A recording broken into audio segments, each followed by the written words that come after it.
आज हम यूनिवर्स के बारे में पढ़ेंगे। तुमने आसमान में चांद तारों को चमकते हुए देखा होगा।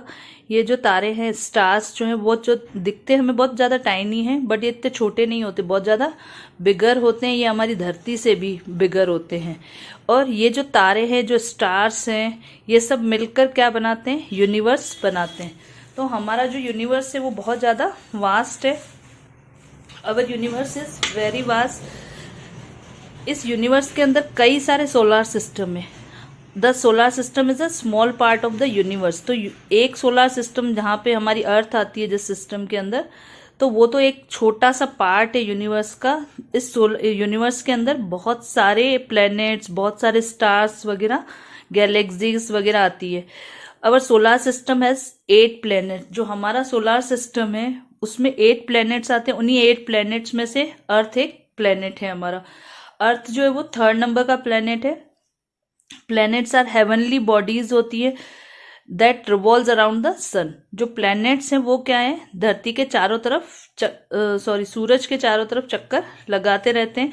A planet does not have own lights. अब जितने भी प्लैनेट 8 प्लैनेट्स हैं उनके पास खुद की लाइट नहीं होती है, but reflect the closest star. और जो पास में उनके कोई स्टार होता है तो उनकी जो रिफ्लेक्शन होती है उसको, जो उसकी लाइट होती है उसको रिफ्लेक्ट करते हैं।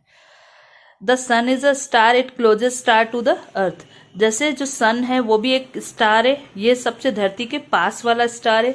तो जो अर्थ वगैरह और जो जितने भी 8 प्लैनेट्स हैं वो इस सन की लाइट को रिफ्लेक्ट करते हैं। क्योंकि जितने भी स्टार्स हैं उनके पास खुद की लाइट होती है, बहुत ज्यादा ब्राइट लाइट होती है। सन ही एक ऐसा स्टार है जो कि हमारे बहुत पास में है। There are 8 planet in our solar system. हमारे सोलर सिस्टम में 8 प्लैनेट्स हैं। Mercury, Venus, Earth, Mars, Jupiter, Saturn, Uranus and Neptune.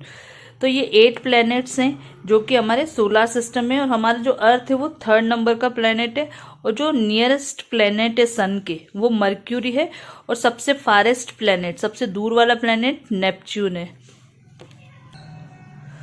Earlier Pluto was counted as the 9th planet. पहले हमारे सोलर सिस्टम में 9 प्लैनेट थे, जिसमें से प्लूटो जो था वो बहुत ज्यादा छोटा था और बहुत ज्यादा दूर था। तो इसीलिए अब उसको ड्वार्फ प्लैनेट कहा जाता है। एग्जाम में पूछा जाता है which is the dwarf planet, तो तुम्हें बताना है Pluto is the dwarf planet. The first 4 planets are made of rocks. जो 4 प्लैनेट्स हैं सन्स के nearest, Mercury, Venus, Earth and Mars, ये जो है वो रॉक्स के बने हुए होते हैं। और the next 4 planets are made of cold gases and large in size. और जो नेक्स्ट 4 प्लैनेट्स है वो कोल्ड गैसेस के बने होते हैं और बहुत ज्यादा बड़े होते हैं साइज में। इन चारों से बहुत ज्यादा बड़े साइज में होते हैं। जो जुपिटर है वो सबसे लार्जेस्ट प्लैनेट माना जाता है। The 3 planet Mercury, Venus and Mars are often visible in the sky. अब आप रात को या शाम के टाइम या सुबह के टाइम अगर आकाश में देखोगे तो मर्क्यूरी, वीनस और मार्स जो वो हमें दिखाई देते हैं धरती से। इसके बाद अब हम पढ़ेंगे Galaxy. Galaxy, the collection of stars form a Galaxy. Galaxy जो है वो करोड़ों मिलियन स्टार्स से मिलकर बनी हुई होती है। Our sun belongs to the galaxy milky way और आकाशगंगा। जो हमारा सन है वो मिल्की वे में बिलोंग करता है, या फिर मिल्की वे को आकाशगंगा के नाम से भी जाना जाता है। Galaxy can be in different shape. बहुत डिफरेंट शेप की गैलेक्सी होती है। स्पाइरल, एलिप्टिकल या फिर इरेगुलर शेप भी कहा जाता है एलिप्टिकल को। तो हमारी जो मिल्की वे गैलेक्सी है वो, अब हम पढ़ेंगे सैटेलाइट्स के बारे में। सैटेलाइट्स वो ऑब्जेक्ट होते हैं जो किसी न किसी प्लैनेट के चारों तरफ चक्कर लगाते हैं। और there are 2 types of satellite. 2 types of satellite हैं, एक नेचुरल और दूसरा artificial. Moon is the only natural satellite of the earth that revolves around the earth. Moon एक नेचुरल सैटेलाइट है जो कि अर्थ के चारों तरफ चक्कर लगाता है, revolves around the sun, revolves around the earth. और मून जो है वो 384,400 kilometre away from the earth. It means अगर इंडियन सिस्टम में देखा जाए तो 3,84,400 किलोमीटर अर्थ से दूर है। There is no life on the moon because there is no air. We cannot hear any sound there. तो वहाँ पे कोई भी लाइफ नहीं है मून के ऊपर, क्योंकि वहाँ पे एयर नहीं है, क्योंकि बिना एयर के तो हम जिंदा नहीं रह पाएंगे, ऑक्सीजन की जरूरत होती है हमें जीवित रहने के लिए। तो वहाँ पे एयर नहीं होने की वजह से मून पे कोई लाइफ नहीं है। वहाँ हम साउंड को भी नहीं सुन सकते हैं, क्योंकि साउंड को ट्रेवल करने के लिए किसी न किसी मीडियम की जरूरत पड़ती है। तो वहाँ पे एयर नहीं है, तो एयर की वजह से हमें वहाँ पे किसी की आवाज भी नहीं आएगी। अगर कोई बात भी करेगा तो हमें सुनाई नहीं देगा। It has no light of its own.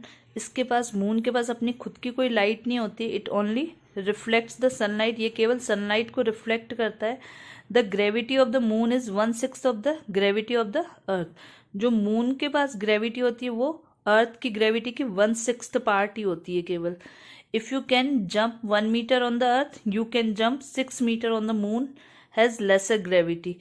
अगर आप धरती के ऊपर 1 मीटर ऊंचाई तक जंप लगा सकते हैं, तो मून के ऊपर आप 6 मीटर की ऊंचाई तक आप जंप लगा पा रहे हो, क्योंकि मून के पास लेसर ग्रेविटी होती है। ग्रेविटी मतलब हमारी अर्थ के पास एक फोर्स होता है जिससे वो चीज़ों को अपनी ओर खींचता है। जैसे अगर हम किसी बॉल को ऊपर फेंके तो वो कहाँ आएगी, वापस से नीचे की तरफ ही आती है, क्योंकि अर्थ की ग्रेविटेशनल फोर्स की वजह से वो चीज़ें हमेशा नीचे की तरफ ही आती है।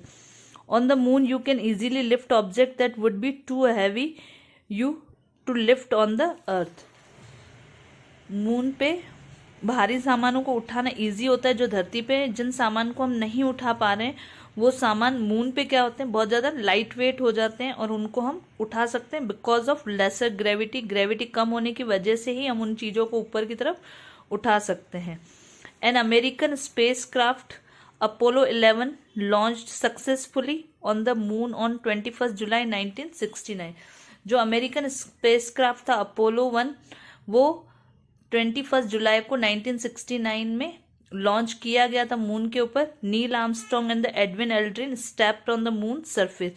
ये पहले दो इंसान थे, दो व्यक्ति थे, नील आर्मस्ट्रॉन्ग और एडविन एल्ड्रिन, जिन्होंने पहली बार मून सरफेस के ऊपर पैर रखा था। अब हम पढ़ेंगे यूजेस ऑफ आर्टिफिशियल सैटेलाइट कि आर्टिफिशियल सैटेलाइट का क्या यूज है। तो इसमें सबसे पहले हम कम्युनिकेशन सैटेलाइट के बारे में पढ़ेंगे। अब कम्युनिकेशन सैटेलाइट कौन सा है? इनसेट। इनसेट वाले जितने भी, जो फर्स्ट बी या फर्स्ट ए, जितने भी इनसेट के जो सैटेलाइट हैं वो किस काम आते हैं? Communication satellite. आज हम टेलीफोन पे या मोबाइल पे जो भी बातें कर पा रहे हैं वो इन्हीं सैटेलाइट की वजह से ही पॉसिबल हो पा रहा है।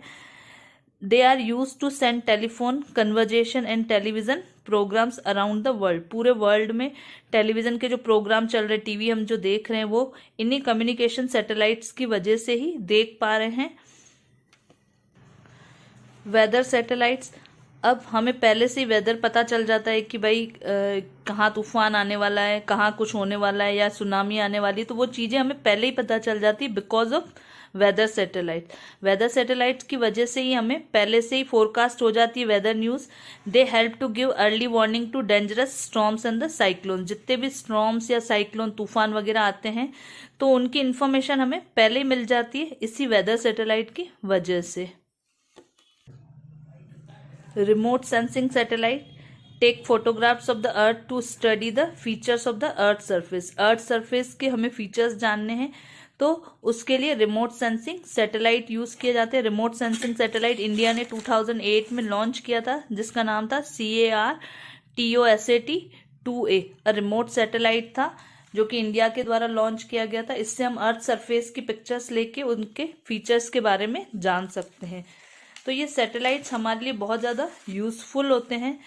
चौथा सैटेलाइट स्पेस सैटेलाइट्स होते हैं जो कि use to study the outer surface, outer space, planets and star. कुछ स्पेस सैटेलाइट्स हैं जिनका यूज आउटर स्पेस की स्टडी के लिए किया जाता है। जितने भी प्लैनेट्स या स्टार्स हैं उनके बारे में, इनकी जानकारी के बारे में काम किया जाता है, इनकी हेल्प से ही काम किया जाता है।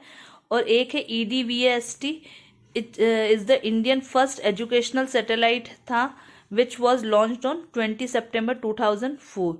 यानी 20 सितंबर को ये लॉन्च किया गया था। EDVAST Indian first education satellite था जिससे हमें एजुकेशन में हेल्प मिल पाती है। अब हम पढ़ेंगे कुछ स्पेस ट्रेवलर्स के बारे में। Rakesh Sharma was the first Indian, while Kalpana Chawla was the first Indian women to travel in space. जो राकेश शर्मा था वो फर्स्ट इंडियन मेन था और कल्पना चावला वो भी फर्स्ट इंडियन वुमेन थी जो इसने ट्रेवल किया था स्पेस में। They use space suit which create a small atmosphere around their bodies. अब तुम्हें पता है जो भी एस्ट्रोनॉट वगैरह स्पेस में जाते हैं तो वो एक स्पेशल तरीके का स्पेस सूट पहनते हैं। वो स्पेस सूट क्या करता है, उनके लिए एक छोटा सा एटमॉस्फेयर क्रिएट करता है उनकी बॉडी के चारों तरफ। There are telescope on the earth to give them clear views of the space. Telescope को यूज किया जाता है ताकि हम अर्थ पर बैठकर ही जो दूर की स्पेस की चीजें उनको देख पाए।